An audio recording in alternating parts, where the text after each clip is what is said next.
చంద్రబాబు గారి నేతృత్వంలో green energy రంగంలో ఆంధ్రప్రదేశ్ అప్పటికి మొదటి స్థానంలో ఉంది. విజన్ కారణంగా, చంద్రబాబు నాయుడు గారి విజన్ కారణంగా ఎనర్జీ రంగంలో పారిశ్రామికవేత్తలు చాలా పెద్ద ఎత్తున పెట్టుబడి పెట్టారు మన దగ్గర. కేవలం 1342 మెగావాట్లుగా ఉన్న గ్రీన్ ఎనర్జీ సామర్థ్యాన్ని ఆయన టైంలో, చంద్రబాబు నాయుడు గారి టైంలో 7716 మెగావాట్లకు చేరింది. దాదాపు క్లీన్ ఎనర్జీ దేశంలో ఎక్కలేని విధంగా మనం తీసుకొచ్చాం. దాదాపు ఇంత పెద్ద ఎత్తున క్లీన్ ఎనర్జీ వచ్చింది. క్లీన్ ఎనర్జీ చంద్రబాబు గారి ప్రభుత్వానికి మంచి పేరు వస్తుందనే అక్కస్తోటి అధికారంలోకి వచ్చిన వెంటనే వాటిని అన్నింటిని కూడా నిలుపుదల చేయడం జరిగింది అనమాట. ఎవరిని కూడా పవర్ జనరేట్ చేయకుండా ఆపటం, వాళ్ళు పవర్ జనరేట్ చేసిన లైన్స్ ని బిజీగా పెట్టడం, బయట నుంచి అధిక రేట్లతోటి కొనుగోలు చేయడం, అధిక రేట్లు అధిక పవర్ ని బయట కొనుగోలు చేయడం వల్ల లైన్స్ అన్ని బిజీ పెట్టడం వల్ల వీటిని తయారు చేసిన విద్యుత్ ఉపయోగం లేకుండా పోయిందనమాట.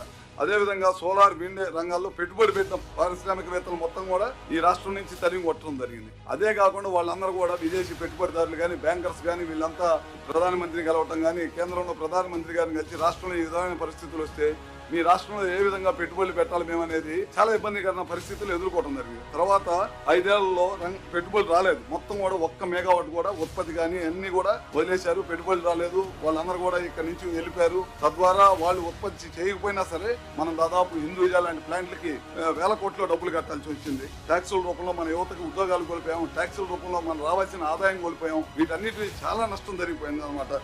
హిందూజాకైతే దాదాపు ఫిక్స్డ్ కాస్ట్ రూపంలో దాదాపు 1235 కోట్ల రూపాయలు మనం వాళ్ళకి చెల్లించాల్సి వచ్చింది.